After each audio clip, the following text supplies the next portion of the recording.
जय हिंद। देखिए, इसके पहले वाले वीडियो में हम आपको स्ट्रक्चर ऑफ फ्लावर और उसका फंक्शन यानी फूल के प्रत्येक पार्ट्स का नाम और उसका फंक्शन क्या होता है इसके बारे में पूरे 2 वीडियो में आपको कंप्लीट रूप से बता दिए हैं।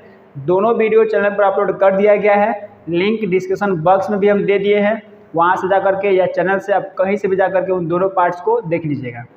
चलिए दोस्तों, तो आज के इस वीडियो में हम लोग पुष्प से 2 टॉपिक के बारे में और समझते हैं, पॉलिनेशन और फर्टिलाइजेशन यानी परागण और निषेचन। पुष्प में जो है ना, ये बहुत ही महत्वपूर्ण क्रियाएं हैं। बाकी सारा जो हम लोग स्ट्रक्चर वगैरह पढ़े हैं ना, पार्ट्स, ये तो सब बेकार चीज़ें हैं, ये मतलब उतना आवश्यक नहीं होता है। मेन फूल का काम क्या है? रिप्रोडक्शन करना। तो रिप्रोडक्शन का यही स्टेज होता है। फर्स्ट स्टेज है पॉलिनेशन यानी परागण और दूसरा स्टेज है निषेचन, उसके बाद बीज वगैरह बन जाता है।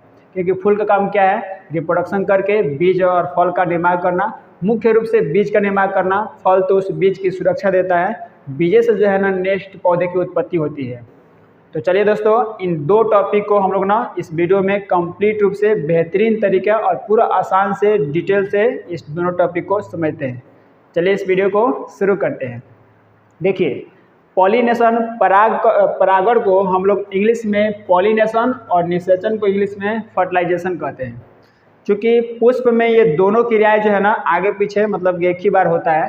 पहले परागण होता है, उसके बाद से निषेचन होता है फूल में। इसीलिए हम दोनों टॉपिक को हम लोग को एक ही बार जो है ना पढ़ लेना होता है, पॉलिनेशन और फर्टिलाइजेशन को। देखिए, तो पहला टॉपिक है जो है ना पॉलिनेशन यानी परागण है। देखिए, परागण का डिफिनेशन बहुत ही सिंपल है, कोई खास बड़ा है नहीं। पराग कोश से परागकण का निकलकर पुष्प के वर्तिकाग्र तक पहुंचने की क्रिया को हम लोग परागण या पॉलिनेशन कहते हैं। अब इसमें कुछ कंडीशन होता है कि किस फूल के जो है ना परागकण निकल करके एक ही टाइप के पुष्प के वर्तिकाग्र पर पहुंचेगा या दूसरे जाति के वर्तिकाग्र पर पहुंचेगा, इसको हम अभी आगे चर्चा करेंगे। पहले आप पॉलिनेशन समझिए। तो देखिए ध्यान से, या फिगर समझिए। ये जो है ना एंथर है, इसी में परागकण होते हैं। तो परागकण जो है ना इस एंथर से निकल करके और मान लीजिए कि ना इसी फूल के ये जयांग का ऊपर वाला जो हिस्सा है ना स्टिग्मा यानी वर्तिकाग्र, इस पे पहुंच गया, किसी भी तरह पहुंच गया। कैसे पहुंचा ये अभी इसी वीडियो में आप जान जाइएगा। तो परागकण केवल जो है ना यहाँ पे निकल करके यहाँ पे पहुंच गया स्टिग्मा पर, इसी क्रिया को हम लोग बोल देते हैं क्या? परागण या निषेचन। अब बात इसमें ये आता है कि क्या सेम टाइप के फूल पर जो है ना, यानी एक ही टाइप का फूल का परागकण उसी टाइप के दूसरे फूल पर पहुंचेगा वर्तिकाग्र पर, इसे हम पॉलिनेशन कहेंगे। या मान लीजिए कि एक टाइप का फूल है, उसका परागकण निकला और दूसरे टाइप के फूल के जो है ना स्टिग्मा पे पहुंच गया, इससे हम लोग परागण कहेंगे। तो देखिए, इसमें अगर हम ना साइंस के अकॉर्डिंग बात करेंगे ना, तो परागण वही होता है ना, यानी उसी को लोग परागण कहते हैं। जैसे मान लीजिए कोई फूल है और उसका परागकोश से परागकण निकला और उसी फूल के स्टिग्मा में पहुंच गया, तभी जो है ना परागण हो जाएगा साइंस के अकॉर्डिंग। या उसका जो है परागकण उसी टाइप के दूसरे फूल पे पहुंचेगा, यानी गुलाब का फूल होगा तो गुलाब के ही वर्तिकाग्र में पहुंचेगा, तो इसे साइंस के अकॉर्डिंग हम परागण कहेंगे। बस में है ना, आपको इतना इसमें ध्यान देना है। ऐसा नहीं है कि किसी टाइप का फूल का परागकण निकला और चला गया किसी टाइप के फूल के स्टिग्मा पे तो परागण हो जाएगा, फर्टिलाइजेशन हो जाएगा, ऐसा नहीं है। सेम टाइप का फूल को होना चाहिए, इसको ध्यान रखना है, यही मेन इसमें इंपॉर्टेंट है। सेम टाइप का फूल होना चाहिए। चलिए, तो परागण में अब टाइप वगैरह समझते हैं। परागण जो है ना 2 तरह से होता है, एक सेल्फ पॉलिनेशन और दूसरा होता है क्रॉस पॉलिनेशन। सेल्फ को बोलते हैं स्वपरागण और क्रॉस को बोला जाता है ना पर परागण। देखिए, सेल्फ पॉलिनेशन क्या होता है, यानी नाम ही इसका है स्व, मतलब कि सेल्फ मतलब खुद से। जैसे देखिए, इसका पहले पे ऐसा समझ लीजिए। मान लीजिए ना कोई ऐसा फूल है, जैसे मान लीजिए कोई ऐसा फूल है, इसके परागकोश से परागकण निकला और इसी फूलवा के वर्तिकाग्र यानी स्टिग्मा पे पहुंच गया, इसी पे फूल चेंज नहीं हुआ है, तो इसको हम लोग बोल देते हैं क्या? स्वपरागण। यानी फूल चेंज नहीं हो रहा है, एक ही फूल के परागकोश से परागकण निकला और उसी के स्टिग्मा में पहुंच गया, इसे हम लोग बोलते हैं स्वपरागण यानी सेल्फ पॉलिनेशन। अब बात यह है ना, सेल्फ पॉलिनेशन के लिए जो आवश्यक यह है कि फूल क्या होना चाहिए? उभयलिंगी यानी द्विलिंगी होना चाहिए, तभी तो उसमें मेल और फीमेल एक ही में होगा, तभी तो उसमें पहुंचेगा स्वपरागण में। तो स्वपरागण उसी फूल में होगा जो द्विलिंगी, यानी जो इसमें मेल और फीमेल जो एक ही में होते हैं, उमंग जैंग, उसी फूल में जो है ना स्वपरागण क्रिया जो है ना संपन्न होती है। जैसे आपको बता चुके हैं द्विलिंगी जो फूल है, जैसे सरसों है, गुड़हल है, ये सभी क्या हैं? द्विलिंगी फूल है। इसमें जो है ना स्वपरागण क्रिया हो सकती है। अब इसमें एक और चीज़ आता है कि परागकण जो है ना अपने से जो है ना निकल करके नहीं पहुंचते हैं वर्तिकाग्र तक।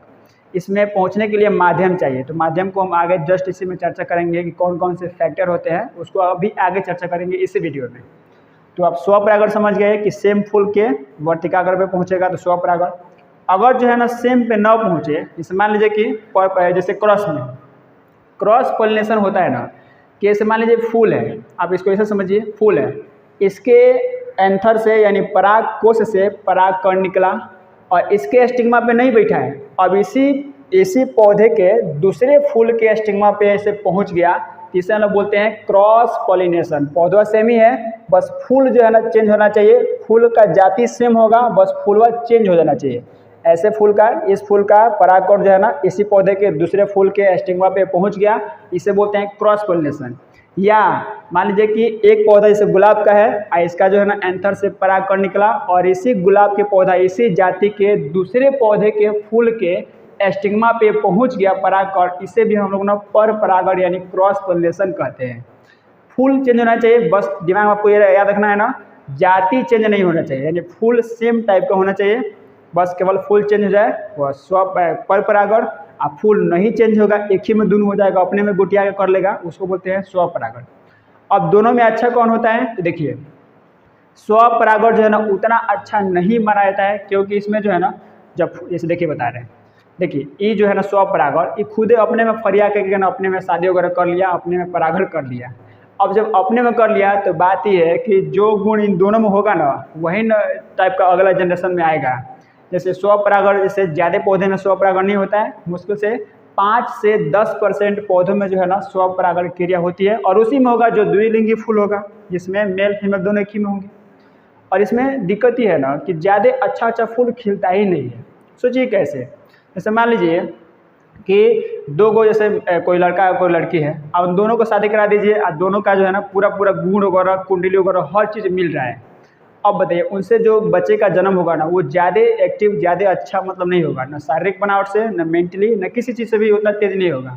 इसीलिए देखिएगा जितने भी पंडित जी लोग होते हैं ना, वो लोग जब शादी कराते हैं लड़कियों की, तो वे लोग कुंडली मिलाते हैं, और कुंडली में ये मिलाते हैं कि इनकी कुछ भी चीज़ मिले नहीं, कुछ भी चीज़ नहीं मैच नहीं करना चाहिए, तभी तो ये दोनों अलग अलग होंगे।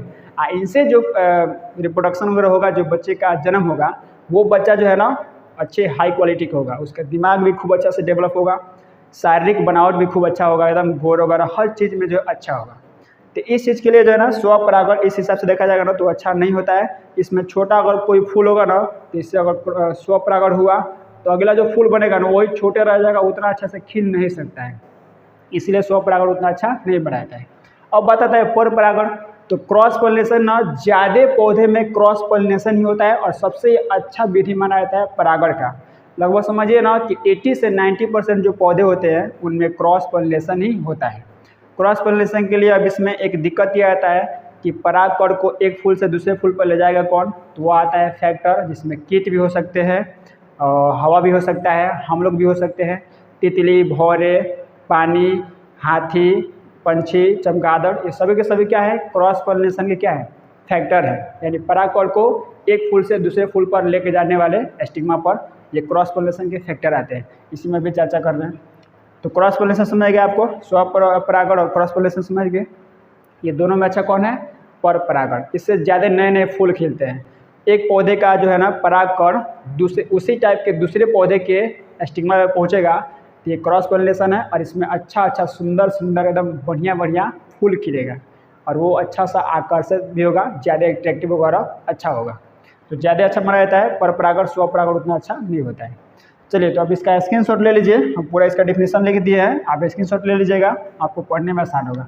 इसके बाद हम समझते हैं ना अभी फैक्टर वगैरह के बारे में, कौन कौन फैक्टर जो है ना क्रॉस पॉलिनेशन के लिए सहायक होते हैं। चलिए इसका स्क्रीनशॉट लीजिए। देखिए क्रॉस पॉलिनेशन यानी पर परागण क्रिया के लिए ना कुछ फैक्टर चाहिए, जो बाह्य फैक्टर होते हैं, जो एक फूल के एंथर से परागकण को दूसरे उसी जाति के फूल के स्टिग्मा तक लेके जाएंगे। यानी परागकण जो है ना एक फूल से दूसरे फूल में बिना किसी माध्यम के नहीं जा पाता है, तो किसी न किसी माध्यम के सहायता से स्टिग्मा के दूसरे फूल के स्टिग्मा पर पहुंचता है, और उसी माध्यम को लोग बोलते हैं कारक यानी फैक्टर। तो फैक्टर में बहुत हो सकता है, हम और आप भी हो सकते हैं फैक्टर, या कीट हो सकते हैं, भौरे हो सकते हैं, तितली हो सकती है, पानी हो सकता है, चमगादड़, पंछी, हाथी, ये सारे के सारे क्या हो सकते हैं, क्रॉस पॉलिनेशन के फैक्टर हैं। जैसे समझिए, जब हम लोग किसी बगीचे वगैरह में जाते हैं तो देखिएगा, जब जितना भी सुंदर सुंदर फूल दिखता है तो आदमी ऐसा ना हाथ लहराते हुए ऐसे करके ना ऐसे निकल जाता है। तो मान लीजिए कि हम ऐसे हाथ लहराए फूलवा पे और किसी एंथर के परागकण पे ऐसे मान लीजिए हाथ चला गया, तो परागकण हमारे हाथ में चिपक गया। अब वो मान लीजिए कि हाथ फिर आगे लहराए, बस वो चला गया किसके, फूल के स्टिग्मा पे चला गया, यानी वर्तिकाग्र पे। बस उस पर क्या हो जाएगा, परागकण जाके उसमें चिपचिपा पदार्थ होता है, आपको बता चुके हैं, जाके चिपक जाता है। चिपक गया, बस पॉलिनेशन हो गया। तो बहुत माध्यम हो सकता है। अब चलिए एक एक करके समझते हैं। परागण के लिए जो है ना फैक्टर्स हैं। जैसे देखिए, पहला आता है ना एनिमोफाइलस। एनिमोफाइलस मतलब बोलते हैं ना हवा से परागण। जैसे देखिए, हवा से परागण जो है ज़्यादातर जो है ना ये फसल वगैरह में होता है। जैसे मक्के की खेती वगैरह हो गया, धान हो गया, गेहूँ हो गया, ये सब फसल में ना चूँकि ज़्यादा मात्रा में होते हैं, लंबे लंबे बड़े बड़े खेत में जो है ना धान गेहूँ की फसल उगाई जाती है। अब वहाँ पे दिक्कत ही है, उनमें भी जो है ना परागण क्रिया होनी पड़ेगी, क्योंकि उनमें परागण नहीं होगा तो फिर जो है ना धान का जो है ना फल नहीं लगेगा, या गेहूं का जो फल लगता है, मक्का वगैरह, ये सब नहीं लगेगा। तो परागण तो उसमें ज़रूरी है। अब बात यह आता है कि उसमें जैसे मान लीजिए प्लॉट बीघा बीघा का जो है ना धान गेहूं का फसल लगाया गया है। अब उसमें कीट जो है ना मान लीजिए कि यहाँ से कूद के वहाँ पर गया, यहाँ से कूद के वहाँ पर गया, तो कीट जो है ना बेचारा जो है परागण कराते रह जाएगा। पता चला कि 10 साल लग जाएगा ना उसको परागण कराने में, क्योंकि फसल तो कम नहीं है, बहुत ज़्यादा बीघा बीघा में है। तो वहाँ पे काम आता है हवा से परागण, यानी इसको बोलते हैं ना एनिमोफाइलस। हवा जो है ना, एक बार जब हवा ऐसे बहेगा ना, तो या तो मान लीजिए कि परागकण उड़ करके चले जाएंगे स्टिग्मा पे, ये भी हो सकता है, या पौधे ऐसे ना झूम झूम के ऐसे हवा आता है ना तो फसल ऐसे लहराता है खूब सुंदर सुंदर, और इसी लहराते हुए फसल को देखते हैं जब किसान वगैरह, तो उनका दिल जो है ना एकदम गदगद हो जाता है कि अरे हमारा मेहनत जो है ना सक्सेस हो रहा है। तो जब फसल ऐसे लहराता है ना हवा के झोंकों से, तो स्टिग्मा से वर्तिकाग्र या जो भी परागकण है ना ये ट्रांसफ़र होते रहते हैं, जिससे जो है ना परागण क्रिया हो जाती है।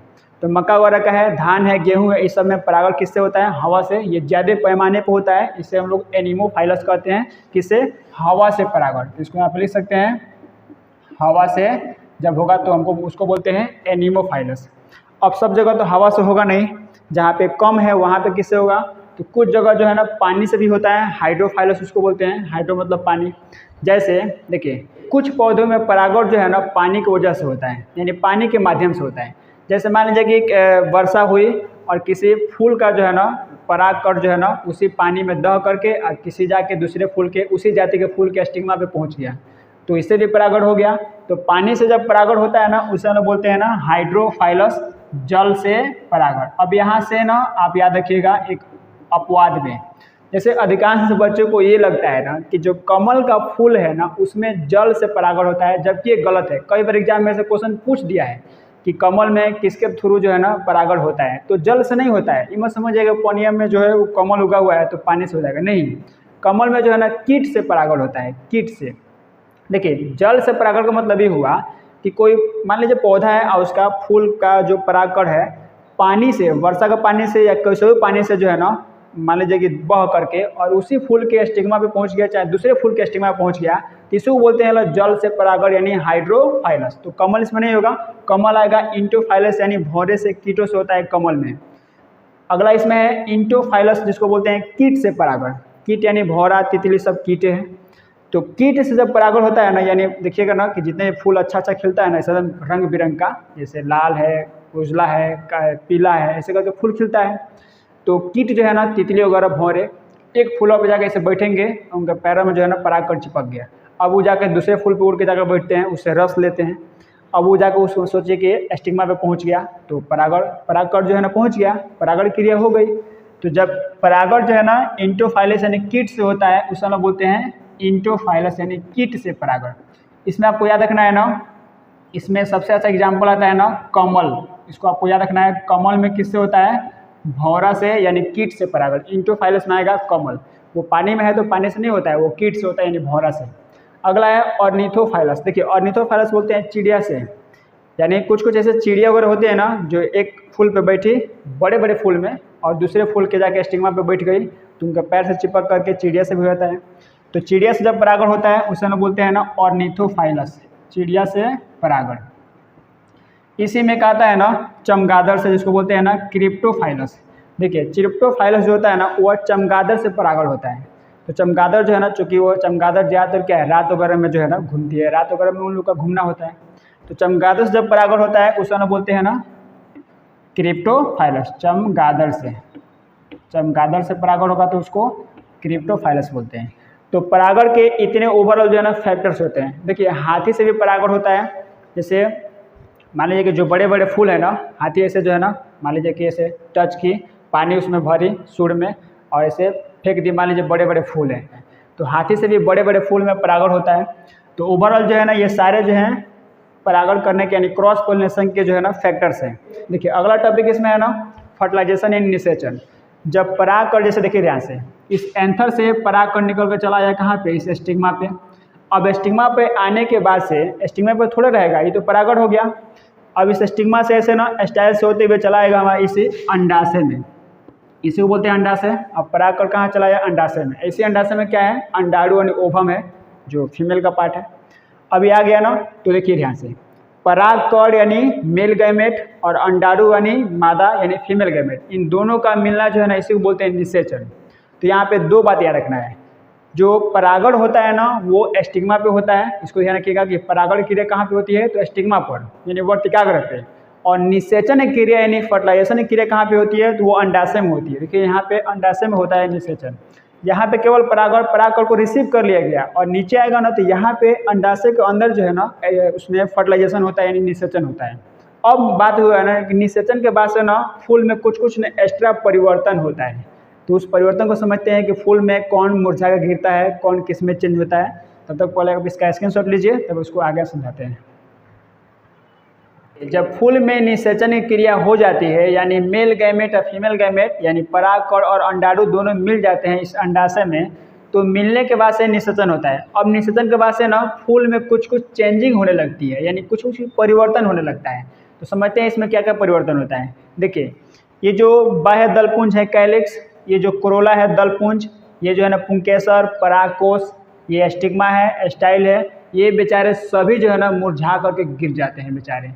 ये फूल इतना सेल्फिश है, इतना स्वार्थी है कि इसका काम हो जाने पे जो है इन सबका जो है ना खाना पानी बेचारा बंद कर दिया। जब ये बंद कर दिया तो बेचारे ये सूख करके से मुरझा करके गिर जाते हैं। तो जब भी फूल में निषेचन क्रिया हो जाती है तो ये सारे पार्ट्स जो है ना, ये बेकार पार्ट्स, बाह्य दलपुंज, पुंमंग, वर्तिका, ये सभी जो है ना बिना खाना पानी की वजह से मुरझा करके गिर जाते हैं। देखिए कितना फूल जो है ना सेल्फिश है बेचारा। देखिए ध्यान से, ये जो कैलिक्स है यही जो है ना कली की अवस्था में इसको बचा कर रखा, न्यूट्रिशन वगैरह भोजन यही दिया। ये जो दलपुंज है यही कीट को बेचारा बुलाया, अट्रैक्टिव किया कि आओ आओ जल्दी से परागण कराओ इसमें। ये जो एंथर है यही परागकण को ना परिपक्व की कंडीशन में रखा और इसी से जो है परागकण निकले। ये बेचारा स्टिग्मा है यही परागकण को जो है चिपका कर रखा और इस स्टाइल है ना वर्तिका, इसी से परागकण गया कहाँ पे, अंडाशय में। तो ये सारे मिल करके ना फूल में जो है ना परागण करा दिए, निषेचन भी करा दिए। अब जो है बेचारा फूल इतना सेल्फिश है, सारे को खाना पानी बंद कर दिया, बेचारे मुरझा के गिर जाते हैं। अब इसके बाद ना फूल में कुछ और चेंजिंग होती है। देखिए जो इसमें ना युग्मनज होता है ना, युग्मनज बोलते हैं जाइगोट को, यानी जब मेल गैमेट और फीमेल गैमेट मिलता है ना, देखिए गैमेट अलग होता है। मेल गैमेट फूल में होता है ना परागकण और फीमेल गैमेट होता है ओवम यानी अंडाणु जो अंदर होता है इसमें फीमेल गैमेट। तो गैमेट अलग होता है, ये गैमेट सेपरेट होते हैं अलग अलग, ये दोनों जो है ना अगुणित होते हैं यानी हेप्लॉइड होते हैं। और जब ये दोनों मिल जाते हैं ना तो जो बनता है ना उसको बोलते हैं युग्मनज यानी जाइगोट। ये जो है ना गुणित होता है। तो युग्मनज जो होता है ना ये भ्रूण में यानी एम्ब्रियो में चेंज हो जाता है। जो अंडाशय जो होता है ना ये पूरा अंडाशय वाला हिस्सा ये फल में चेंज होता है। और अंडाशय के जो बाहरी इसकी जो भित्ति होती है, मतलब कि ओवरी वाल बाहर का ऐसे दिख रहा है ना भित्ति, ये जो है ना फल भित्ति में चेंज होता है जिसको बोलते हैं ना पेरिकार्प। यानी फल भित्ति मतलब क्या, छिलका, फल का जो छिलका होता है ना वो अंडाशय का ये दीवार ही चेंज होता है किसमें, फल का छिलका में। बीजांड जो होता है ना वो बीज यानी सीड में चेंज होता है, नाम है इसका बीजांड। जो अंदर यहाँ पे ओव्यूल होता है बीजांड, ये किस में चेंज होता है, बीज में। यही मेन पार्ट्स है, इसी का सुरक्षा देना है क्योंकि यही तो भीतर है, तभी तो इसको सुरक्षा दिया जाएगा। और जो अंडाशय भित्ति है किस में चेंज होता है, पेरिकार्प यानी इसमें होता है, और अंडाशय फल में। तो आई होप आप इतना समझ लिए। चलिए अब इसका आप स्क्रीनशॉट लीजिए और आज के लिए बस इतना ही। फिर हम नेक्स्ट वीडियो में आपको बता देंगे ना फल के बारे में यानी फ्रूट्स के बारे में। इसमें आपको बता देंगे फ्रूट्स में सत्य, असत्य, कूट फल क्या होता है, संग्रथित फल क्या होता है, सरल फल, समूह फल, पुंज फल, ये सभी क्या होते हैं, ड्राई फ्रूट्स, फ्लैशी फ्रूट्स, ये सब के बारे में नेक्स्ट वीडियो में चर्चा करेंगे। आप इसका स्क्रीनशॉट लीजिए, मिलेंगे नेक्स्ट वीडियो में, तब तक के लिए जय हिंद। इसका स्क्रीनशॉट ले लीजिए।